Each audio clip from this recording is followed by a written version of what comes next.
going to go ahead and jump into this evening. And let me go ahead and hit the next slide here. So today's speakers, we have a few different resources here, as well as at the end of our program, we will leave time for a student Q&A.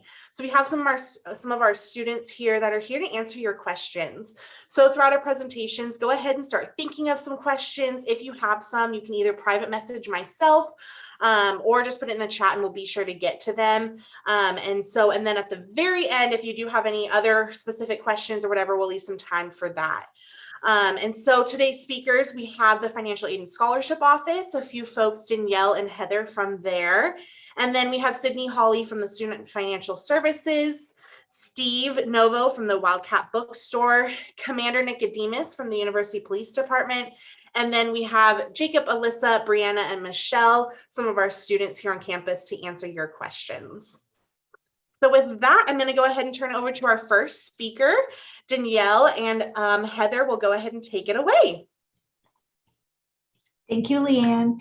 My name is Danielle Anderson. I am one of several financial aid advisors in our office. We are financial aid scholarships. We're on the second floor of the Student Center.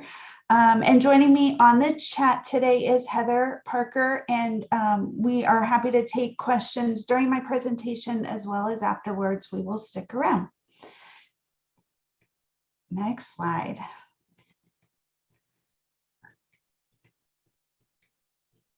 Thank you. So we're going to assume that you have heard a little bit about the FAFSA. The FAFSA opened up for this fall and spring semester back in October of 2020. It is a free application for federal student aid, and so your student is either eligible to file the FAFSA or the CADA, the California Dream application, for consideration for financial aid. Both are going to determine whether or not your student has grant eligibility, student loans, work study, and it is an annual process. So these two applications open in the fall, so we'll open in October, and the priority deadline to apply each year is March 2nd. So while March 2nd, 2021 was the priority deadline for applying for financial aid, it is still open. There may just be limited state grant eligibility if you're applying after March 2nd. So we can go to the next slide, which just shows the link to the DREAM application, and I am ready for the next slide. So when you did the FAFSA or CADA, your student was considered for Cal Grant eligibility. There are a few other steps that we want to make sure that all of our students are doing. And the first is to create a Web Grants for Students account, which is called My Grant Info. And you see the link on the bottom of this page. On there, for high school seniors or recent grads, we want to make sure that you confirm your high school graduation date. So create an account, confirm high school graduation date. For transfers, confirming your GPA, as well as confirming that you are attending Chico State. The FAFSA and CADA, they allowed you to list up to 10 schools, and they're going to grab that first school that was listed. So it's important to confirm Chico State as your school choice so that those awards can show up in your student's award. Next slide. So just a review of the application process.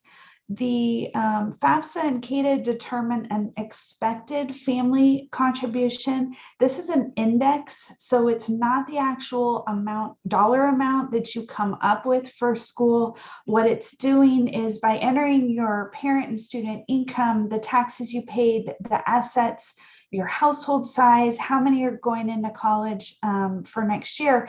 All of that is applied to a formula and determines what that expected family contribution or EFC is. And that just determines what aid your student may be eligible for. Remember that each year you are providing 2 years prior income information. So that 2019 information is what we use for the 21-22 school year. And your award and aid eligibility can change each year based on this information. Next slide. So the cost of attendance, this is kind of our sticker on the window of what school may cost for your student in a year. Remember that that total can really vary from student to student. There are some fixed costs, such as tuition and fees that you see here as $79.12, but the rest can really vary. We have two budgets. You'll see the on-campus and off-campus budgets where room and board will vary depending on what living environment your student chooses. Those numbers can really change depending on number of roommates and where your student is living. The personal and transportation costs are suggested costs, as well as books and supplies. We assume that students living with parents or relatives are going to have a little less room and board costs. So we determine that, and that's how much students and parents are not responsible for the entire cost of attendance. You're responsible for tuition fees and on-campus housing charges if you have them. Next slide. So the amount of aid that your student receives, it does depend on that expected family contribution and your cost of attendance. So we take that cost of attendance, subtract your family contribution. That's what determines financial need. And then again, that expected family contribution is used to determine your aid eligibility. Next slide. We give you an example of an off-campus student whose cost of attendance may be $24,032 with an EFC of 6,000. So for this student, that $1,832 would be their financial aid need. Next slide. So for this student, their sample award, they've received a Cal Grant A offer for $5,742, $5,500 in loans, as well as work study. We're a semester school, so you're going to be paying fall and spring semester tuition and fees. And so any of these awards that you see are going to be divided half in the fall, half in the spring. We offer work study. We've got lots of more information about what work study is and how it works on our website. But just know that if your student has work study in their award, that's not going to automatically apply to university charges. That is money that they can apply for a job, work an hourly rate, and earn up to $3,500 in a school year by receiving a paycheck. Next slide. So how do you fill that unmet need? Hopefully your students applied for scholarships either through our university or through your local community. Scholarship deadlines are early, typically, in the spring, but if you're coming with scholarships, we do coordinate that with their other aid. We really encourage summer jobs as well as part-time work when students get here. You can lower that cost of attendance again by your student living with roommates, cooking their own meals versus going out. And then there's always more loan available if you're interested. We don't package Parent Plus loans automatically, but they are certainly available for parents to apply on our website, as well as we certify any educational bank loans that you may apply for through our office. Next slide. So the Wildcat Scholarship is our Chico State Scholarship. It is hundreds of available scholarships available with a single application. So it opened back in January of 2021 and closed February 15th, 2021 for this academic school year. So we have not notified all of our recipients. So if your student applied for the Wildcat Scholarship, know that those offers are still being made this summer. And just know that that application date is coming around the corner. Your student will finish their first semester with us, and then we want them to definitely apply for the Wildcat Scholarship for their second year at Chico State this January and February. We also have a link for external scholarships, gives you some instructions if you know your student is coming to Chico State with some external scholarship money, and how you can let us know and get the check to us. Next slide. So this picture is what the email looks like that your student should have received if they applied for financial aid and listed Chico State on their FAFSA or CADA. This web-based award letter is personalized, and it showed up in their Wildcat email probably back in late March. Although if you applied later, it may have you may have received it more recently. We do send out updated financial aid offers anytime there's a change in your student's financial aid package. Next slide. So thank you. So the financial aid process, we send those email notifications to all admitted students again in the spring. Every year, students need to not only apply for aid, but go in and accept, reduce, or decline each individual award offers that we offer. And we really encourage you to accept grants and work study. So grants are free money that's not required to be paid back, where loans are paid back. So on the right-hand side, it shows inside a student's Student Center, and clicking on that Financials tab, view the financial aid. They're going to click it on the 21-22 school year, and then again, click on the Accept Decline Awards. You may not see this whole list when your student logs in. They may need to scroll down to see to the very bottom to accept and decline awards. Next slide. Once they click on Accept Decline Awards, they're going to see the 2 semesters. So on the top is the spring 22 semester. On the bottom is the fall 21. You'll see along the bottom are the totals, and how you can tell this student has been offered aid but not accepted yet is look down the center. The accepted column is all still zeros.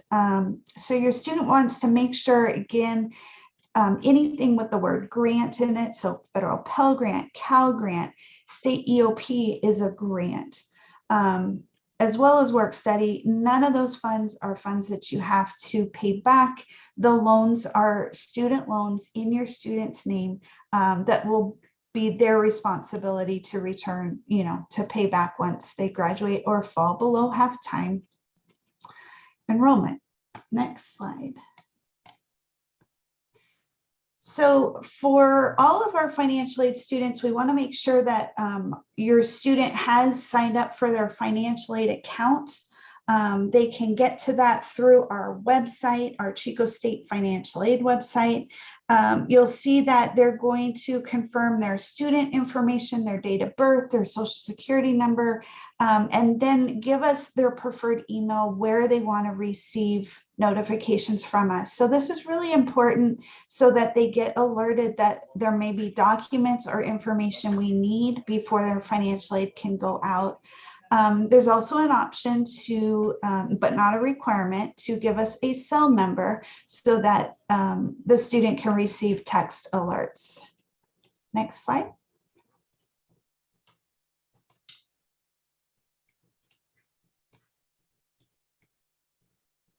In the financial aid account, you do want to opt in. This will allow students and parents to sign and submit required documents electronically. We, prior to the pandemic, we had adopted this platform to allow students and parents to upload their tax documents and things that financial aid often requires. This is a very seamless process, and it definitely allows us to complete financial aid files and get money out to students quicker. So you'll want to make sure you click I accept on that. Next slide. So again, you provided your 2019 tax information when you applied for financial aid for this school year. Uploading the, so if you are selected for verification, we do ask that you upload your 2019 tax documents. So that could be the 1040 for student and parent. It could be W-2s. We encourage either now or in the future that you use the IRS data retrieval tool when you're offered it in the FAFSA. That allows you to enter your tax information automatically. There's a lot less room for error, as well as it satisfies that requirement. If you are selected for verification, we won't ask you for your 1040 information if you use the data retrieval tool. And then if you can't use the retrieval tool or don't have the 1040 to provide, we just include the link to the 2019 tax return transcript if you need to satisfy that requirement for verification. Next slide.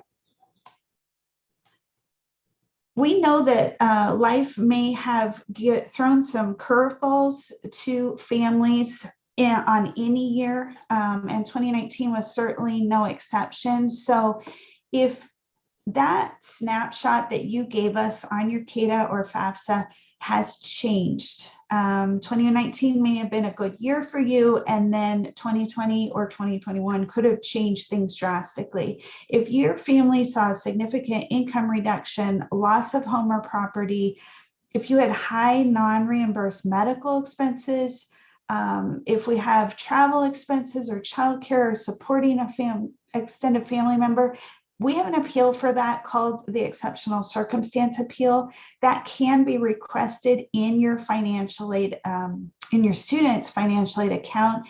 And Heather just linked the appeal information from our website. It's very useful, and it kind of walks you through the steps of requesting an appeal.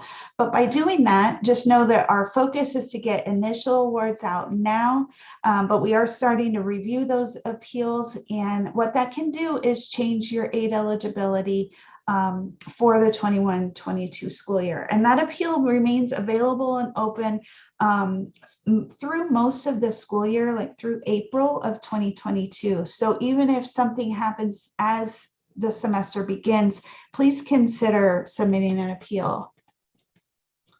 So for next steps, next slide, we definitely want to make sure that students are accepting their aid offers. We assume full-time enrollment. And so we want to make sure that you understand that if a student is in less than 12 units, that financial aid offer may change. We encourage students to check their Wildcat email frequently, check their student center for to-do lists and any holds. We have a great checklist on our website for students. It's called the checklist for students. It's got great financial aid tips. And it goes through the application process all the way through getting your disbursement and receiving your money. We want to make sure that students are opening bank accounts and signing up for the EFT or direct deposit so that any leftover aid will go to them seamlessly. June 1st is always our requirement for on-time disbursement. So if you do have items on your students' to-do list, verification items that we need, please get them to us as soon as possible. We are fairly caught up in our office, so turning in documents late may not delay financial aid disbursement, but the sooner the better. And next slide, I think it's our last one. We want to make sure that you know that we are available both summer. During the summer, we're open Monday through Thursday, 8 to 4 by phone or Zoom appointments. Advisors are available, but anyone that answers a phone or email are super helpful. We also have live assistance chat on our website. So if you have quick questions or just need to get some clarification, please do that. Once school starts in August, we are there Monday through Friday, and willing to help. So with that, we will continue to answer questions on the chat. I'm going to introduce Sydney Hawley, who works in our sister office, Student Financial Services. Thanks so much. Thanks, Danielle. And hi, everybody. I'm Sydney, and I work in student accounts. And we're going to take a very quick look at the Chico State Student Financial Account. And it will be quick, so I want you to know that everything I tell you, the fees, the due dates, the Student Center, is all laid out on a web page that we made just for you. And I'll show you where to find that at the end. So let's start with tuition and registration fees for the 21-22 academic year. For California residents, we have 2 flat rates per semester. Most students will be in more than 6 units. So for most students, that's $3,934 per semester. The payment due date for fall is July 28th. If for some reason your student doesn't enroll in any classes until after July 28th, then their due date will be August 12th. But most students already did or will enroll before July 28th. And for spring 2022, continuing students' fees will be due on December 9th, 2021. This is the pattern you'll see every year. Fall fees are due in late July and spring fees are due in early December. For students using financial aid to help pay, this means your aid must be pending by the payment deadline. Pending financial aid is an important term, and I'll talk more about that in a minute. And for students using veterans benefits to help pay, a request for benefits must be submitted and processed by the payment deadline. And I'll show you where to get more info on requesting veterans benefits at the end. For students paying out of pocket, payment is due by the payment deadline. Or the student can enroll in a tuition payment plan and pay in 4 installments. It costs an additional $33 to be on the tuition payment plan. You must enroll in the plan and make the initial payment by the payment deadline. And more about how to enroll at the end, just a minute. So let's talk about housing payment due dates. For housing, everyone can pay in 8 installments for the year. These are the due dates, starting in July and ending in April. Each installment includes both rent and meal plan. So let's add the tuition and registration fee due dates. Notice that you have a housing installment due at the same time as the tuition and registration fees.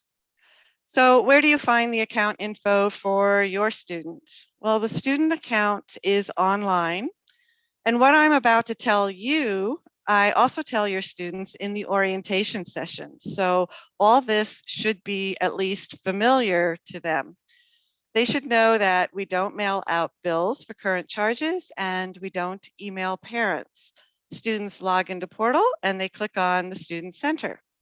So now we're looking inside the Student Center under Financials at What I Owe. And at the top, you select Charges by Date, and you'll see all your due dates and amounts. This page is also where you look to see your pending financial aid. Pending financial aid is aid the student has accepted in the Student Center, as Danielle showed you. It's very important that students go in and accept the aid before the payment due date because pending financial aid counts toward the outstanding charges. So this means that if your outstanding charges are more than your pending financial aid, then you pay just the difference. And on the other hand, if your pending financial aid is more than your outstanding charges, then you don't need to pay, and we will refund the difference to the students. So students should be looking here at What I Owe to see how much aid is pending and how much they need to pay, if any, and by when. And they should be checking this screen, What I Owe, often throughout summer in case any of the charges or their pending financial aid change. Your student can email you the current charges due by clicking on Email Outstanding Charges and entering your email address. We really hope they will use this throughout the year. It's as simple as you asking them to click this button. And they can pay online by clicking here on Make a Payment. So when students are expecting a refund of financial aid, as Danielle was saying, we recommend they enroll in e-refund for direct deposit to a checking or savings account in a bank or credit union. If they don't enroll in e-refund, we'll mail a check, and it can take up to 2 weeks to receive the check. Staff are available by phone to help you understand the student account and financial aid. However, for reasons of privacy, the student must enroll you in authorization to release. So please take advantage of this. Students can enroll more than one person. We also offer guest user accounts, so you can log in and view your student's student center. It's viewing only, meaning guests don't have the ability to choose classes or accept or decline financial aid, but you can see what aid is offered and accepted and the due amounts and due dates, as well as account history. And students can create more than one guest user account. So the instructions for students to set up authorization to release and the guest user accounts are on our webpage that I told you about. Our webpage also has, a video about viewing the student account, the fees and the due dates, how to enroll in the tuition payment plan, getting started with veterans benefits, payment methods, a make a payment button, as well as our contact info.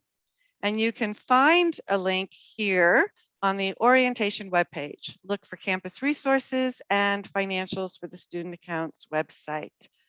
And in orientation, I specifically ask students to take a look at our webpage with anybody who is helping them with their financials.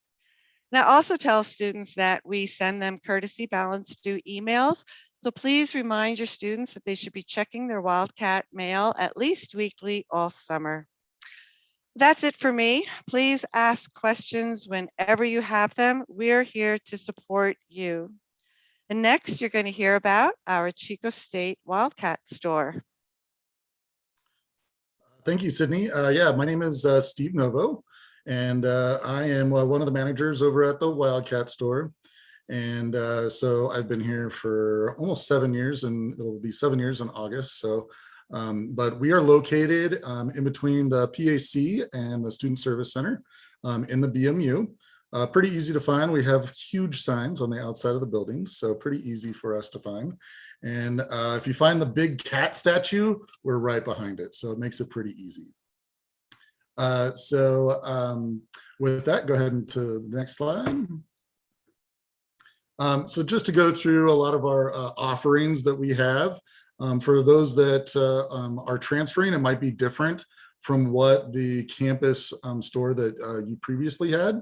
So I just want to go through a lot of the different things that the Wildcat store has that may be different. And for those that are incoming freshmen, then this will all be new to you. So first off, obviously, textbooks is always the biggest one.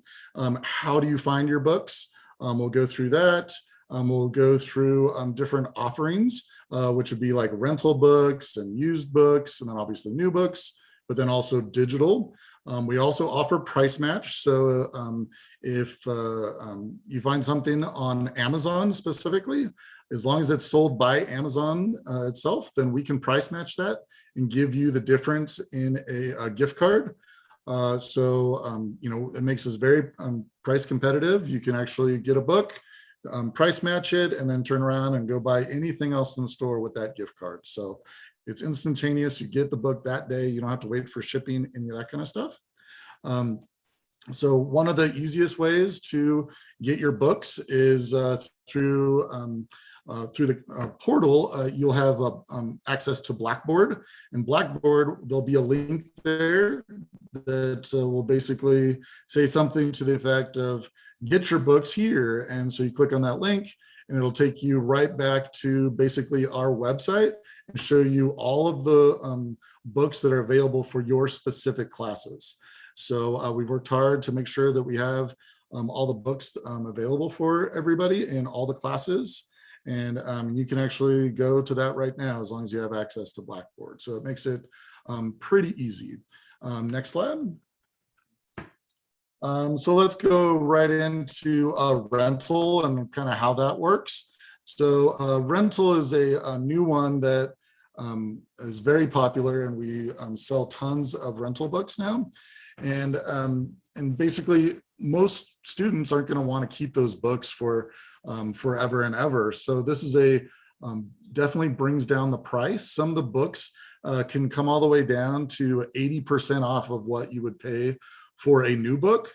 And so it makes the price of overall getting your books tremendously cheaper by renting. And then at the end of the semester, you just make sure you're taking care of the books. You can highlight in them, you can write notes in them. We're fine with that. We just want to make sure that the book is returned to us in great shape. So the main thing is water damage, and making sure that water damage doesn't, if it rains outside or anything like that, you're just making sure you're protecting those books. And then you just return them the last week of school during finals, and then you're good to go, you're done. So it's pretty easy and simple. You can ship them to us if you're remote. So if your student is doing all of their classes remotely, then absolutely they can ship them to us. And then we can track all of that. So it's a great way to do your books. Next one is used. Used is also a great option. And then it's quite a bit cheaper than usually. It's about 50% to 75% cheaper than buying a new book. Just depends on how long that professor has used that book. So if they use it multiple semesters, then those prices go down. So it's kind of encourages them to use those books over and over and over instead of making people buy new books every semester. Next slide. Next one is digital. Digital is a little bit newer. So for some of you parents that used to go to college back in the day, this is definitely kind of the wave of the future. A lot of stuff is going over to digital. Now, there's different basic digital philosophies, and one is they can send you the book and it's basically just a PDF of the book. You can go through it, you can read whatever, but it's just literally reading the pages just like you would a book, except it's just a PDF that you read on your computer, and obviously you save money by doing that. What's getting more and more popular is more interactive ones, and so the interactive ones are definitely they can give you little quizzes. They can really dive down into more concepts, and so it'll explain it a little bit better. And so that's really kind of the wave of the future of how everything is going to be switching over to as time goes on. But digital books, very popular, especially during COVID. Our digital books went crazy because everybody wanted them remote, since most people weren't on campus at all. So definitely a benefit from there. And again, it's all about saving money. So digital books are going to be cheaper. So how to find your textbooks. So that's next slide. How to find your textbooks. So one, when you come into the store, we will have little signs up all over the textbook section. And you can, if you have an iPhone, you can scan the QR code. If you have other types of phones, then if you have a QR code scanner, then bring that program up. You can scan the little QR code that's all over. You basically put in your student ID, and then it takes you right to all of your classes and all of your books that are required or recommended for your classes. So it makes it super, super easy to figure out what books that you need, which ones the professor is really wanting you to get, but then it also lists out how they're available: rental, new, used, digital, access codes, whatever. It gives you options. You just pick and choose which ones that you want. And so a lot of people just want new books. That's fine. We got those too. But a lot of people want other options. So it gives you all the options in one spot. It makes it super, super easy to get your books. The other option is online. Online shopping right now, it really is probably about 75% of our overall shopping experience is through online, and you can either get them delivered or you can actually choose to pick it up in store. So in store is really, really super easy because you can basically pick all your books out. We do the shopping for you. You don't have to hunt around and talk to people. We put it all together for you, have it in one bundle. You come, show us your student ID with your order number, and you're done. You picked it up and you're done. You don't have to wait in big long lines, and it goes much, much quicker. If you go through the store, there's definitely a line the first week of school. First 3 days of school are crazy. So you definitely want to plan ahead on that and try to either get your books earlier or go the online route, because it'll be much, much quicker to get your books by doing that. Another avenue for the store is really our technology. So technology, we are the campus is a big Apple Apple campus. So we do sell a lot of Apple products, MacBook Pros, MacBook Airs, iPads to students, and you get educational pricing for all of them. So on the right-hand side there on that slide, you can really see we offer a lot of different items, and campus offers you some of these items as well. But you can save up to $500 when you're buying, say, one of our MacBook Pros. We offered free data transfer. There's Apple Care Plus, and that is accidental damage coverage. And it also covers, so if you drop, spill, anything, but you get those at dramatically reduced prices. Like it says there, you can save up to $120 just on Apple Care. And then the computers, you can save up to $200 on the computers. You get Office, part of campus, you get Office 365 for free for the 4 years that you're at the college.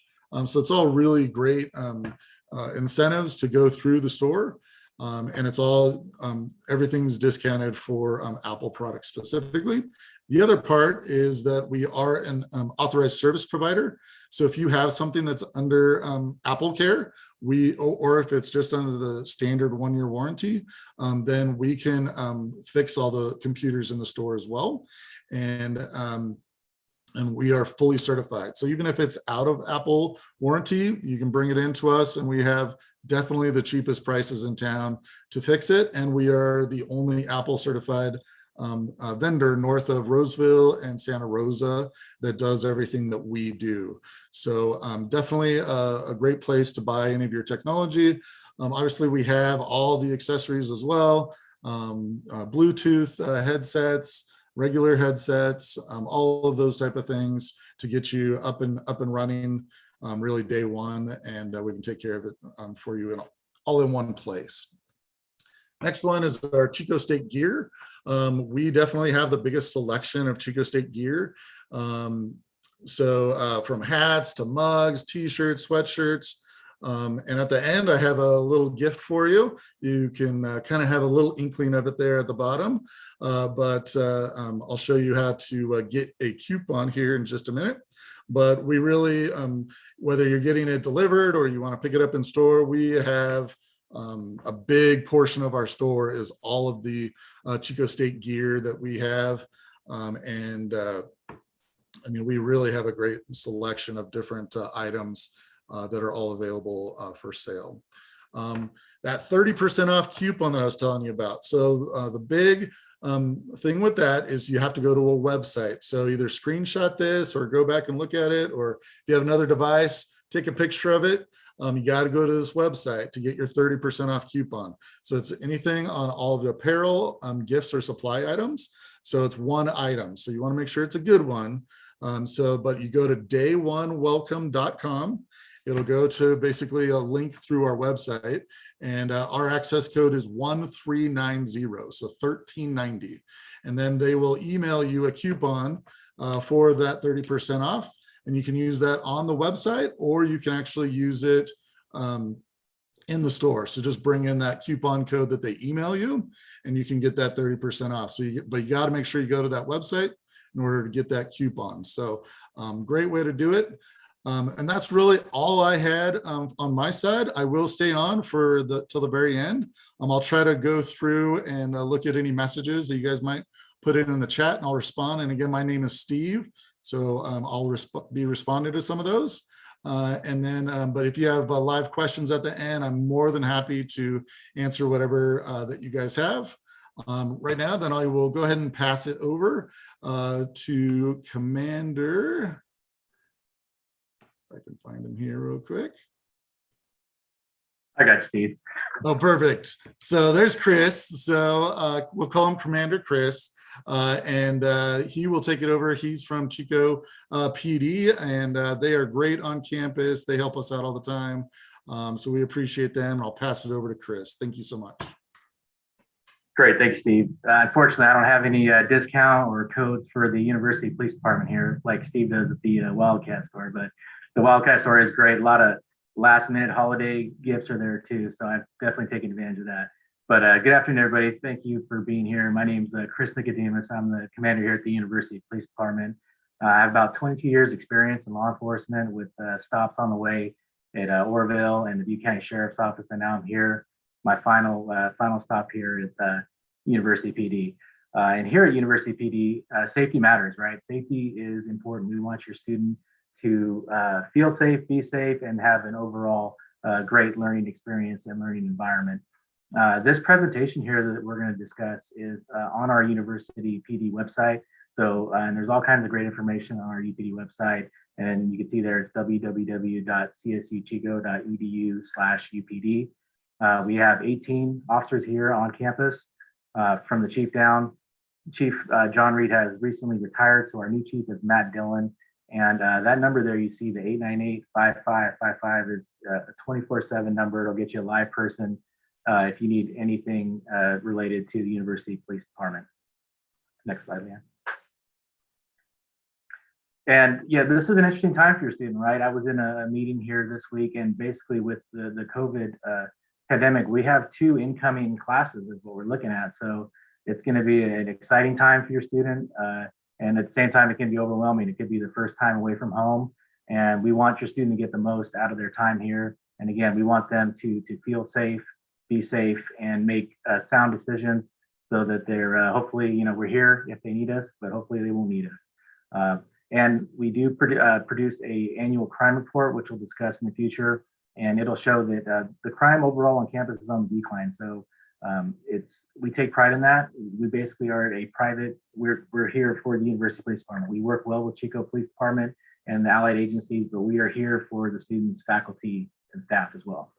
Next slide there. And if you are interested in looking at that annual security report, that can be found on the Chico State Annual Security Report site.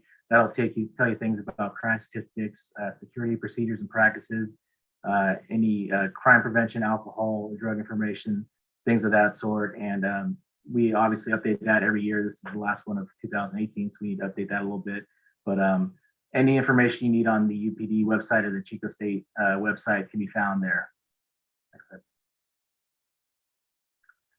And so we are located on the corner of 2nd and Chestnut, which is right across from the BMU, the Wildcat store, right across from main campus. And we are a certified, recognized police department. We have a 911 dispatch center that, again, is there 24/7. We have a lobby that's open during business hours. We have an emergency phone outside the police department for after hours if you need to get a live person.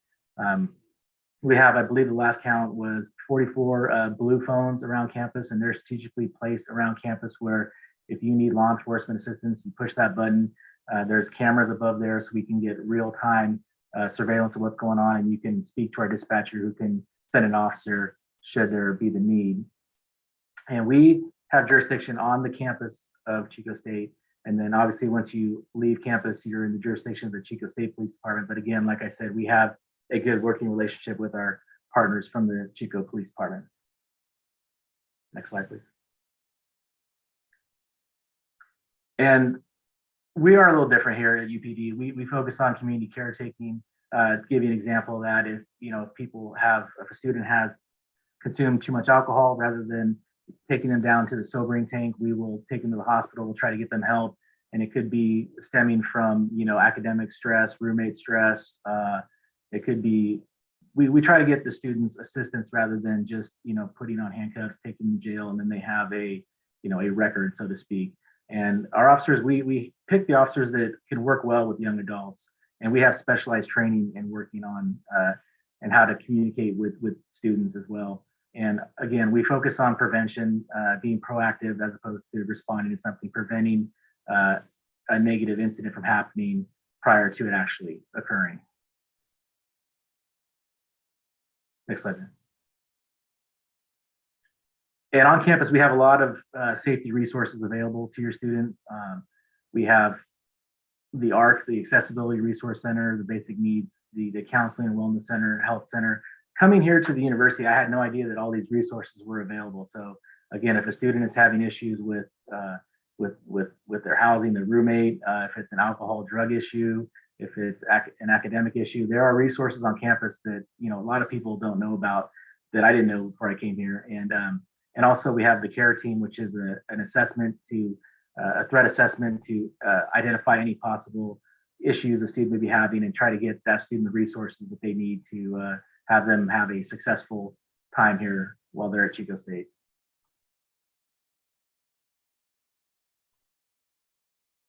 And along with this presentation online, we have other presentations online on our website. If you're interested, we have the Not Anymore program, the alcohol education program, Reach Out and Respond, the active shooter. I mean, that's obviously our worst nightmare here on campus, but we are prepared for a situation if something like that were to happen. And we also have instructions to faculty, staff, and students as well. And we're hoping to offer the RAD system, the Rape Aggression Defense program. That's a real popular program here on campus where we teach self-defense to students. And hopefully now that things are coming more in person, we can get that program up and running. But that program has been shut down due to the pandemic, obviously. But we're looking to get that going along with other programs. So excited to have people in person. I wish we were doing this in person, but we're not. So next slide, please.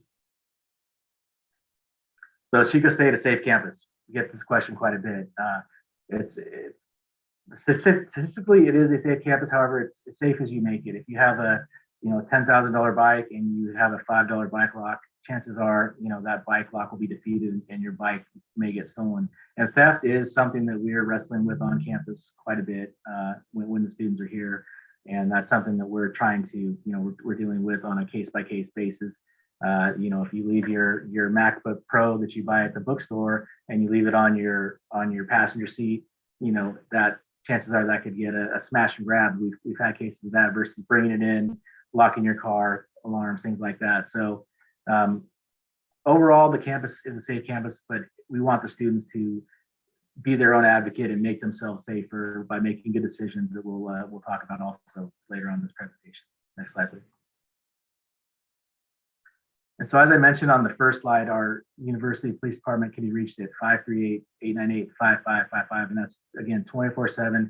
We ask your student to get that number programmed in their phone, call if they have any questions, concerns, comments. Again, we are here for the success of your student, the faculty and the staff as well. And again, please program that number. Please come by the lobby, come talk to us. If they want to come talk to me, come by here. We're here for the success of the students, faculty, and staff. And we ask your student to keep their Chico State ID card on their person. This is a sample of an ID card here. It has information on the back for counseling, crisis lines, things of that sort. And again, we ask your student keep that card in their possession at all times. Thank you. Next slide.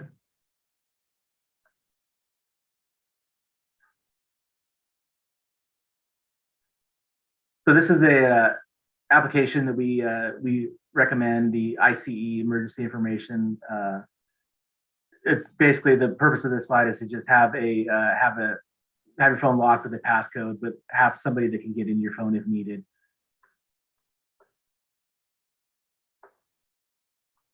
And we do also offer alerts that we'll ask your student to sign up for.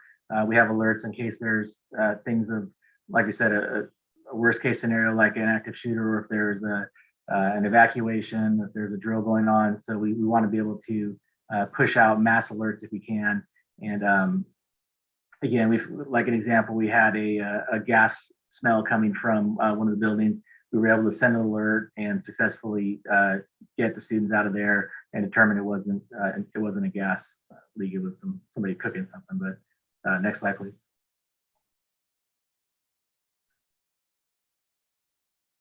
And so we have also the Chico State alerts that we offer, and that sends messages via text, via email. Parents can also sign up for the Chico State alerts, so you can be in contact with what's going on with your student. Anything on campus emergency related, we can push out that message instantaneously. And we do a lot of tests on the system periodically, and it's proven to be very valuable in the past. And again, that is sent out via text, via email. It goes to landlines if you are working and you are a faculty or staff member here on campus as well.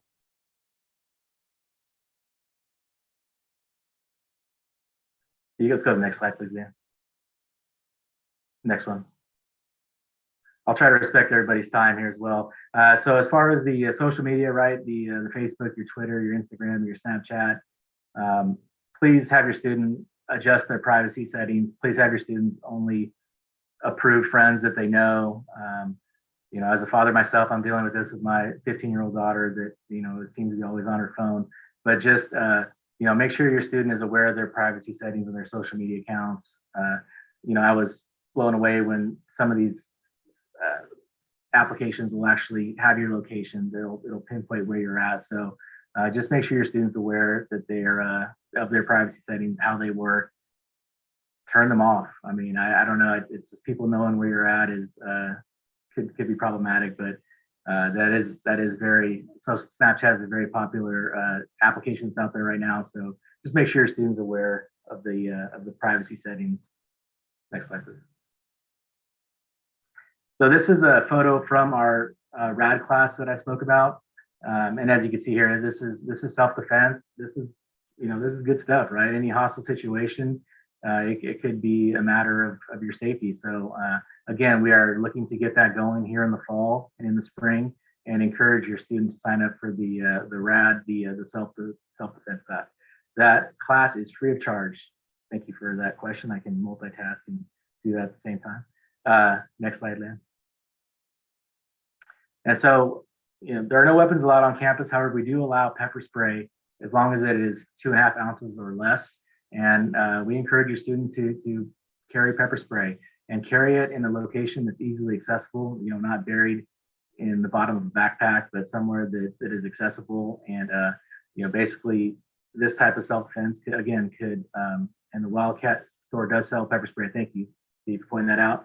And that is available. We recommend that. And it's, again, you know, knives, guns, obviously any weapons like that are prohibited on campus, but pepper spray, as long as it's under the 2.5 ounces, is permitted. So, next slide, please.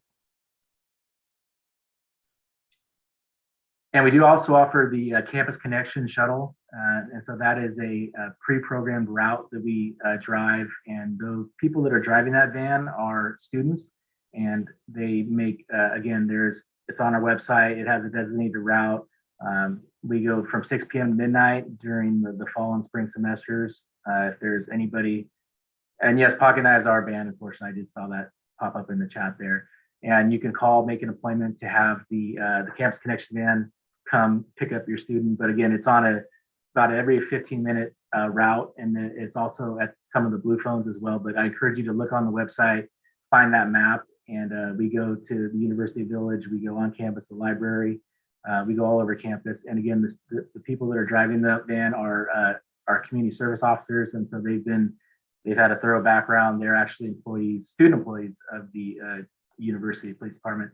That van there was involved in a traffic accident. So we're actually getting a new van that we should be getting here this week. So it'll look similar to that. So we ask your student if they, you know, the van's not gonna be able to take you to the airport or take you somewhere, you know, off campus, but we can take you in and around the general area of the campus. So that's a very valuable resource we have. It's free of charge again for the students.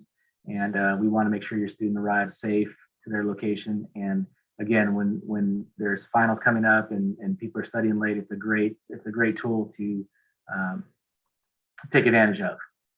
Next slide, please.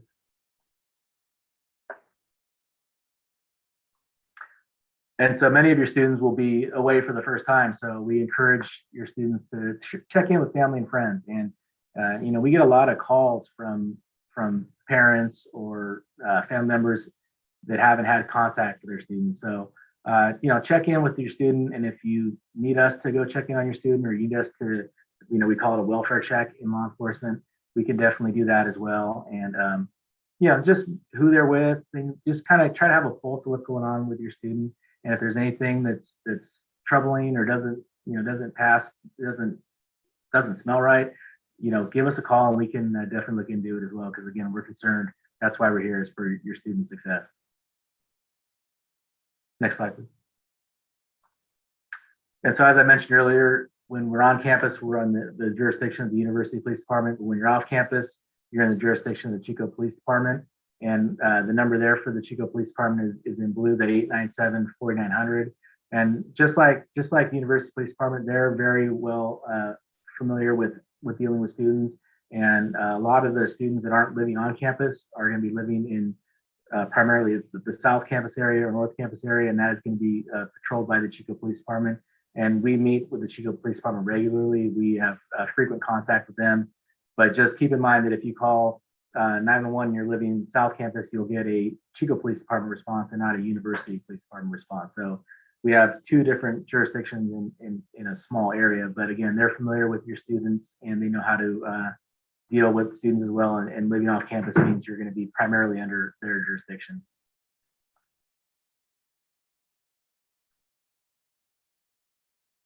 And among the other services we offer are off-campus student housing services. So if you're having issues with your landlord or your neighbors, the campus does offer a service to help serve you when you're living off campus. And if there's any resource that's needed off campus, and Mr. Dan Herbert, he also just recently retired. So we need to figure out who the new person is in that position. I don't know if it's been announced yet or not, but there is going to be somebody for fall that'll assist you off campus. But that number, that 898-6131 number, is a good number for anything related to off-campus housing for students. And again, this is all going to be on our UPD website if you need these numbers down the road. You can skip this slide, man. This is just some general tips for your student. We have some good parts of town. We have some not good parts of town. We're no different than most big cities, right? Have your students stay with their group of friends, stay in well-lit, well-traveled areas, take routes that you're familiar with. Again, that Campus Connection shuttle is available. Travel with friends, there's safety in numbers, there really is. And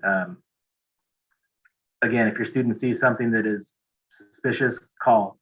If it makes them feel unsafe, have them give us a call, even if it turns out to be not, but we want, if it doesn't feel right in your student's gut, to have them give us a call and have them be familiar again with us, with the phone number, and just be aware of their surroundings. I mean, I can't tell you how many times at night you see people just, look at their phones, walking and not even paying attention to where they're going. So just situational awareness, be aware of your surroundings, and some of these tips that are mentioned, travel in groups, stay in well-populated areas, things like that will definitely help you out. Next slide, please.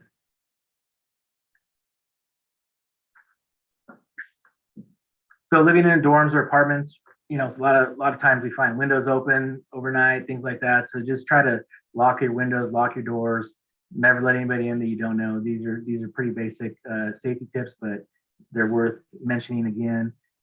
We see, when students leave for breaks, for the holiday breaks, or they'll leave their bikes out locked, bring in your valuables, things like that, because inevitably it may disappear. Your vehicles, we have vehicles that get broken into, vehicles that are left unlocked. So do your best to secure your vehicle. And I saw that. Thank you, Leon. We'll wrap this up. Next slide, please.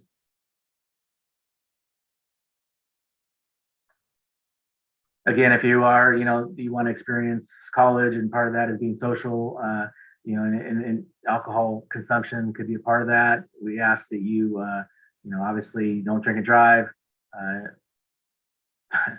Watch your drinks, keep with your drinks. Don't let anybody else prepare your drinks. Keep an eye on things like that.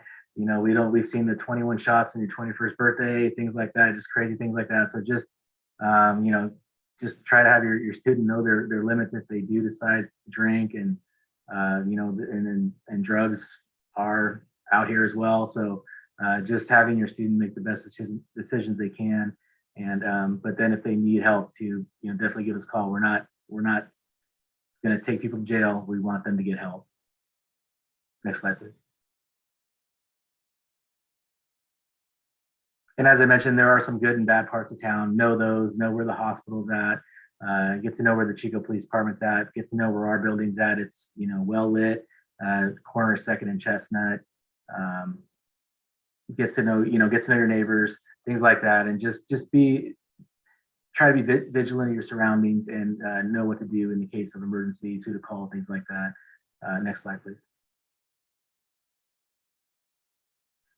And California, Chico, we are experiencing issues with homelessness. We make frequent contact with our homeless, so there aren't very many on campus. However, sometimes the homeless do come on campus. It kind of puts us in a tough situation because we are an open campus. We can't kick people off campus, so that's something that we're dealing with every day as well. And if a homeless person wants to talk to you, you have every right to just keep to yourself and just leave the situation. Your safety is the #1 priority as well. Next slide, please. You can skip this one, man. And if you are the victim of crime, call UPD immediately. We will be able to get you medical assistance, resources, the campus resources that I discussed, and we can work on creating an ongoing safety plan to help you get through whatever case of victimization you are experiencing. Next slide, please. And again, these are just some numbers here that are available on our website if you need them for the police department, the dean of students, and any other resources. Go ahead, Leanne. And I will monitor the chat if there's any more questions and turn it back over to Leanne. Thank you. All right, thank you so much. And thank you to our presenters. We're now going to transition to our student panel. So we have 4 students here with us. I see them all turning on their cameras. So we have Jacob, Michelle, Brianna, and Alyssa. And in just a second, I'm going to go ahead and have them introduce themselves. So with that, if you 4 could share where you're originally from, as well as your year, and also your majors.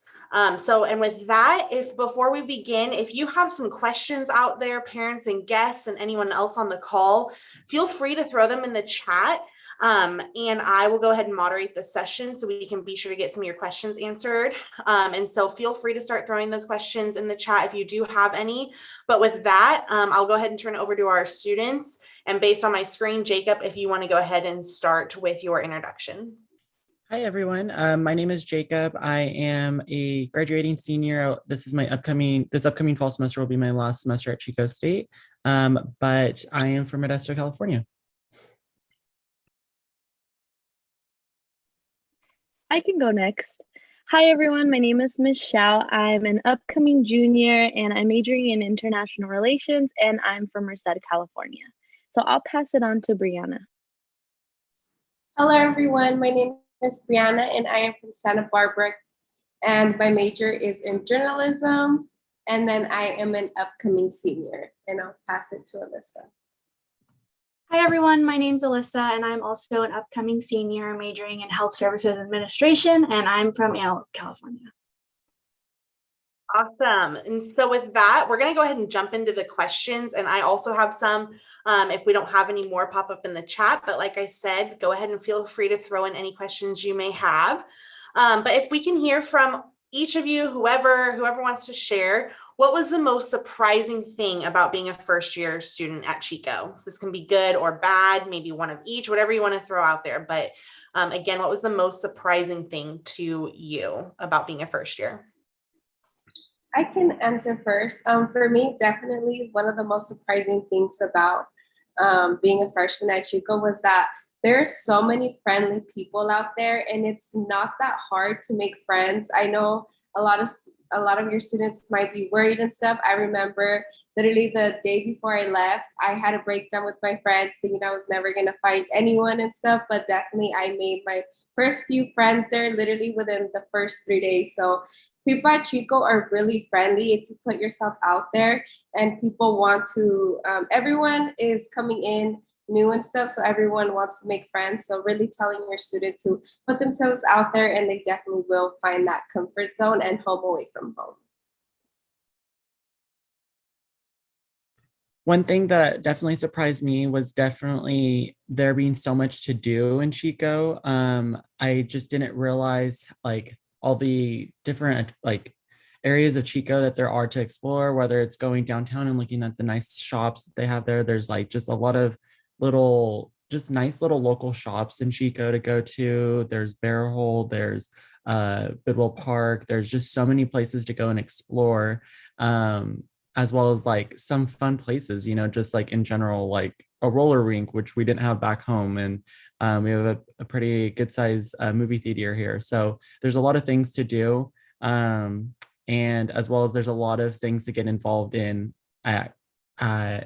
on Chico's campus alone, and a lot of places to hang out for incoming students. So yeah, there's a lot to do, and it was really fun getting to explore and get to know the town. Anything else you want to add to that question before we move on? Feel free. Yeah, I was also going to add to what Jacob said. Like, it's really easy to get involved on different places on campus, and it sounds like scary to get involved with like your academics, but you're able to really balance it. It's just like communicate with your professor and like all the other clubs you're a part of, just so they know that you're busy. But once you get involved in part of the campus, you really feel a lot more connected to it. Awesome. Okay, I'm going to do 2 questions at once. But did you find it hard to study in the residence halls? We have a comment in here that I hear everyone keeps their doors open. And then with that, if any of you lived in UV or have any experience with that, did you feel isolated? I can definitely answer that question. So the first question where it's like you can study in the residential halls, that's totally yes, you can definitely do that. Especially for me, I lived in Whitney Hall, which is more on like the social residential halls, but that one was really easy. And there's also places within the residential halls to study, like spaces, and you also get to meet a lot of other incoming students as well. I know I met a friend there where I actually became my study partner for math, so that was really nice. So there's definitely space for that. And then in regards to the doors open, I guess it just depends on the student and how comfortable he or she feels. I know some did definitely do that. I know I did not feel comfortable doing that, just like leaving my door open. But again, it just depends. And then for me, I'll hand it off to someone else. I didn't live in UV, but I did have friends there, and they did not feel isolated at all. They actually liked it because they gave them like their own kitchen and their own space. Okay. Yeah. Go ahead, Jacob. Go for it. Okay. I was just going to add on to that. I used to be a resident advisor for 2 years, and I lived in Whitney my first year, just like Michelle. And then I lived in Sutter, and my last year as a RA, I lived in Eskin Hall. So all of the different residence halls I lived in, I never had trouble studying, and neither did the students that I lived with. And same thing with UV. I've always wanted to live in UV and didn't get the chance because it does give you that off-campus experience before you live in an apartment. So I think it's really awesome. But I'll go ahead and pass it off to Jacob. Yeah, I was gonna say, I wouldn't say I did live in UV during like my first year in Chico, basically, and I would say like it was just nice because it was like a nice stepping stone into like living in an apartment setting, you know, because students aren't always going to be living in a residence hall, and so it was kind of like a nice like in between space between an apartment and a residence hall. And so there's a lot of responsibility there because you are living like, you know, off campus, but it's still pretty close to campus. So it's not like, oh, you know, it's a whole trek to get to campus every time. But at the same time, there's a lot of amenities there, like the swimming pools, the spa there. There's like little hangout areas as well. And plus the community that you get there as well. I would argue is just as good as living in a residence, one of the residence halls on campus, because they have neighbors, they have folks that live in their little clusters. There's 5 people that live in just their little suite. So it is a nice adjustment for sure. And definitely I saw there was a comment about bringing cars to campus. That is one of the other perks about living at University Village, was there being more spaces for parking there. So if your student does need to bring a car with them for whatever reason, again, that was another perk, was having my car there with me. Thank you. Anything else for this question before we move on? Okay, we are getting so many of these in the chat. I love it. Keep it coming. I'm going to try to combine some of these. But can you all talk on live concerts and performance events? Does campus put on any of that sort of stuff, or if you can just touch on that?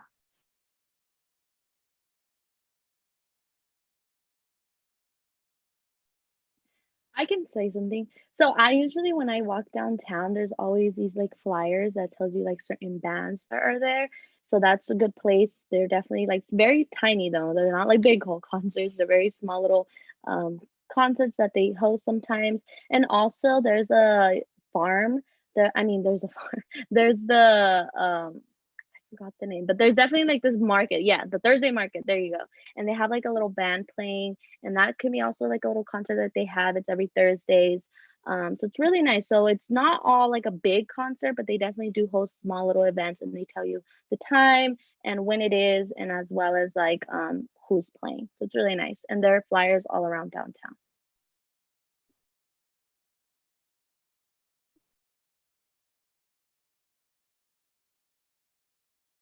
Anything else from the students on this one? Jacob, do you want to touch on AS Productions or Yeah. what the on-campus events do? Yeah, of course. So AS Productions is kind of a big organization on campus that kind of puts together a lot of events for not just first year students, but just students in general to kind of get involved and kind of set some things to kind of keep folks engaged on, especially when it comes to like the weekends and stuff. But there's a lot of events that they do, whether it's movies on the lawn or whether it's getting involved with not even just AS Productions, but in general, just the Hub, which is a place that is part of our residents in our housing department on campus, that is a safe space for students to go and hang out and meet other folks in a safe environment. They have like TVs there. They have like just a study lounge in general. They do a lot of fun events like Crafty Cats, where they kind of lead you into like a craft session. But on top of that, like AS Productions do a lot of events, whether it is like a concert where they partner with Soda or the basically our like music department, and they put together like student musicians that play. There's just a lot of activity going on campus that it's really fun to get involved in. And not to mention, we do have like events like Clubtacular, where there's a lot of different organizations, student organizations and clubs that table and get students involved. And that's definitely something that's what kind of got me to get involved within campus, and definitely within summer orientation. So yeah, there's definitely a lot of ways to kind of stay busy, but like in a productive way, where you're getting to know other students on campus and getting to know people in the community. Thank you. Anything else before we move on? Okay, cool. This one's a fun question. So we have some folks heading here this week. They're saying they're coming to Chico. What are your top 3 things to check out? I can name one of them. Definitely Lower or Upper Bidwell Park. It is one of like our most famous hotspots here. And it's pretty hot right now, so I don't know about like doing the whole hike, but definitely something I would recommend doing when coming here, as well as probably, I'll give it to Michelle if she has another favorite hotspot. Yeah, I would say a big one for me, especially during COVID, was just to go to coffee shops. So a really good coffee shop that I like to go to is Chico Creek Coffee Shop, and it's next to the DMV. It's really good. The bagels are amazing. They're delicious, and that's just like a spot I would go just for like a quick little snack. I would have to argue that one of the best attractions of Chico is our Thursday night market and our Saturday market. Definitely one of the best farmers markets in the country for sure. And I'm not just saying that. There's so much to do there. You get to see a lot of local vendors. They have like a lot of food trucks that come, as well as you'll see folks playing live music. It's a real scene. They close off the entire downtown area, and you just see people walking around. You see a lot of folks, everyone's just having a great time, and it's just a nice like staple of Chico during the summer months. Definitely been one of my favorite parts of Chico so far. Yeah, before you go to the Thursday night or the other market that we have, I would recommend going to Madison Bear Garden. It's a really popular restaurant. It's right next to campus. So if you happen to walk around campus before, and then it's right next, it's literally right around the corner from campus, you could walk there, and they have really good burgers and lots of other different types of food you can get. And it's a really classic like college town restaurant if you might want to think about it that way, but I would really recommend going to Madison Bear Garden. Awesome. You have some good things to check out. Okay, how do students join teams? And maybe on this, we can also talk about some clubs and organizations. So in here we have golf, snowboard. Can we all just talk a little bit more on that involvement piece? But again, specifically also focusing in on teams. Yeah, of course. So again, we have a lot of sports clubs and just sports in general. There's ways to get involved with athletics, whether you want to try out for a team or if you want to get involved in a sports club, maybe you don't want to play competitively, but you still want that experience of being on a team and doing like local tournaments or doing like where you play another college a couple cities over. There's a lot of great ways to do that. And again, I was mentioning Clubtacular, which normally happens the first couple of weeks of school. You'll see folks tabling and you'll see teams tabling, and they are actively recruiting, whether it's rowing team or if it's women's lacrosse or it's, just really anything, whether they even have like dodgeball teams too. So it's really anything. It's not always just the typical like basketball, water polo, route. It's anything really. There's a lot. There's even like an ultimate frisbee team. And so they can get involved through our Clubtacular, or you can always check out, we're currently switching toward a new like platform to join clubs called Cats Connect, and that'll be going live this fall. And that's a great way to kind of see all the different clubs and sports teams that we have available that you can check out. Additionally, you can always contact athletics as well, and they can give you some more information about joining a team.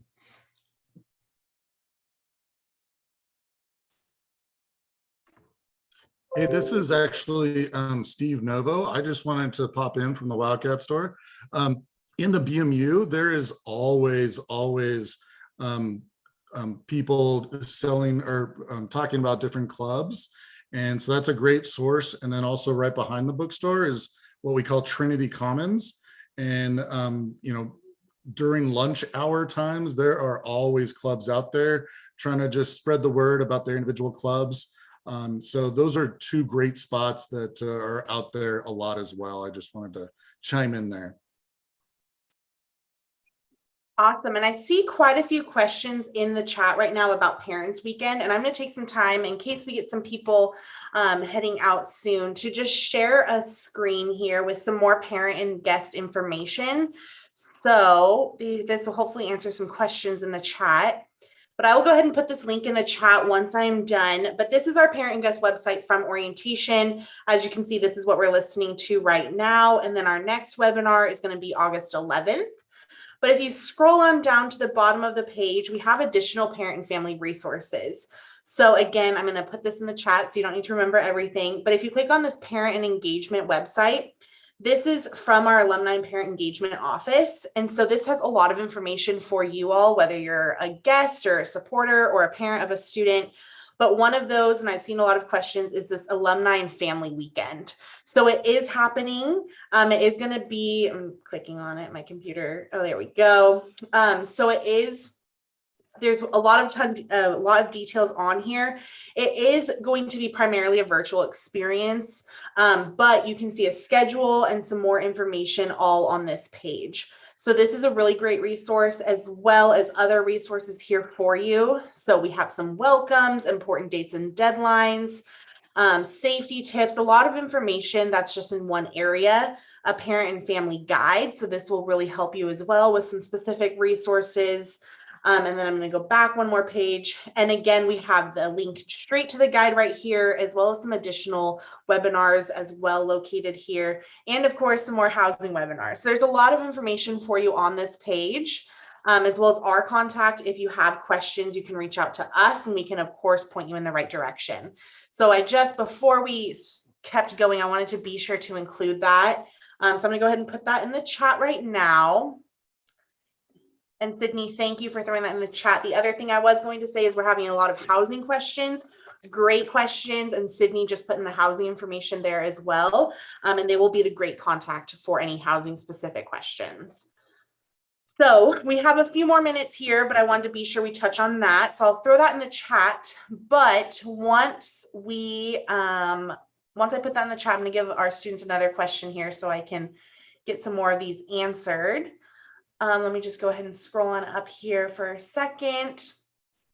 So we have a question here about the bus system, if it's reliable and safe, and maybe we can talk a little bit more about the ID card with the bus system, and then how in relation is that to Uber and Lyft.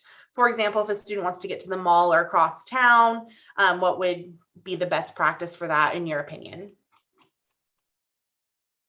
Yeah, so I've definitely utilized the Beeline system or the bus system. My second year, I lived off campus and I lived about 3 miles out away from campus, which wasn't as typical as most of the people I knew. So I kind of had like a little bit of a different experience with that. But I did utilize the bus system because I, didn't want to pay for parking and all that good stuff. But it was pretty reliable. I mean, if I missed the bus, it was like on my time because I was late, whatever. But a lot of the great thing about Chico is, especially if you have like a meal plan, or and because there's like the Chico State Wildcat bookstore that has a lot of different, like a small little convenience store located in it, is a lot of the things that you might need to travel to, like say a Target or Walmart at. There are stores that are nearby that you can also access. So for example, there's like a Safeway that's not too far from campus as well. So everything is pretty much centrally located in walking distance of the campus. However, obviously every once in a while you might need to, run an errand and have to go to the mall or what have you. But I think someone else had mentioned, like, a lot of folks tend to, meet someone that did bring a car and they're like, oh, I actually needed to go to the mall as well. Or, you can always utilize Uber or Lyft as well. There are a lot of students that drive for both of these platforms as well, or you can always utilize the Beeline, which the main station is directly across the street from campus, so it is easy to find a bus that will take you to anywhere you need to go in Chico and even to Oroville. So it's pretty extensive system. It's pretty reliable, I would say, and for folks that weren't aware, all Chico State students have free access to the Beeline with their ID card. So once your student gets your ID card, they just swipe that once they get on the bus and they're able to go wherever they need to go. Yes, and I can also touch on this a lot because I personally do not have a car. And coming into Chico, I was really struggling on how the whole transportation system was going to work. So I know I use the Beeline a lot. That's something that has saved me now till this day, actually. And I know it's like a big question, like, how do I use the bus? Like, I don't know how to do that. Well, it's really fairly easy. I didn't think it was that easy until you kind of just work the maps. It's exactly on the maps. Let's say your Google Maps, you want to go to Walmart. You click on the app, and then instead of using the car, you put the transit, and it tells you step by step of where to go, and then what bus you're going to take, as well as what time it's going to drop you off. So it's fairly easy as well to use it.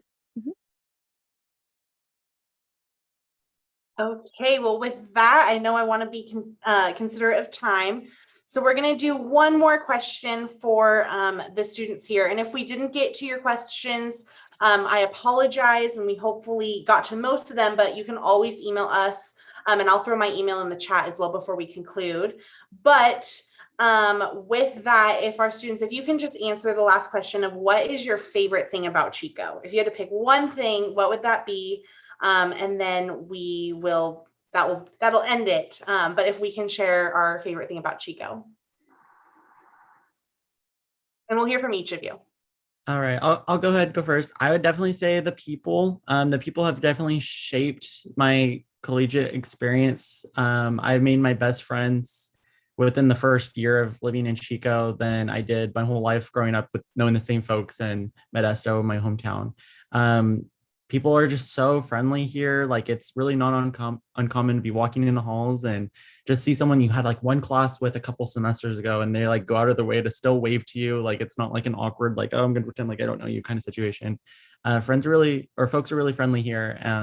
And really don't be too concerned about your child making friends or your student making friends, because there's always that community for them here, whether it's joining Harry Potter club or joining a sports team or joining a fraternity or sorority or what have you. Something is going to work out for them, and they don't always have to be social clubs. It can be an academic club as well, or just in general, they're going to meet people in their major that have the same interests as them. So don't be worried. Don't be worried about sending your student and worrying that they're not going to make some good connections here, because everyone always ends up finding their community here. For me, my favorite part about Chico is definitely the campus. I love the campus, and I'm a person that does not like to stay in the same place and study in the same spots. So I know I went all throughout. I remember I was studying the grass and the lawn. I would study next to Holt Hall, the building, all over, and it's really nice because there's a lot of spaces where you can study, and the internet's really great. And also, especially in the fall, the trees look amazing. The campus looks beautiful. So definitely the campus is just by far my favorite part about Chico.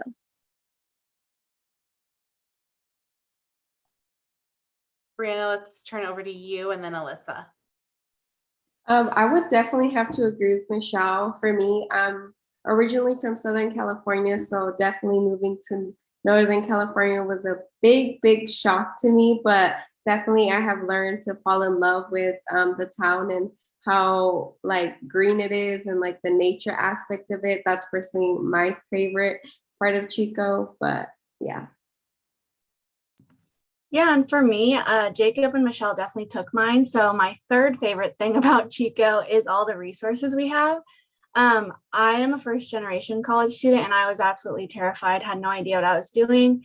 And when I came, like learning about academic advising and summer orientation, all the people there were really helpful. And there's so many other things on campus that I'm still learning to this day. So it's really just nice to know like the people here want to help you and are there to support you, as well as like the beautiful environment that Chico State has to offer. It's just like all around my new favorite place that I've ever been to. Awesome. Well, with that, I know we're hitting that 5:30 mark. I just want to say thank you to all of our speakers and presenters and students who are here with us this evening. And thank you to you all. We had amazing participation in the chat tonight. And I hope you got something and feel even better about your student coming here in this fall. And we did put some emails in there, my email's in there. So if you do have questions, I can get you those answers. I might not have the answers, but we can at least point you in the right direction to get you those answers. So please feel free to reach out whenever. And with that, welcome to Chico State, to you, your students, your families. And we will see you in the fall. And we, again, as a reminder, have another webinar coming up on August 11th. So thank you again so much.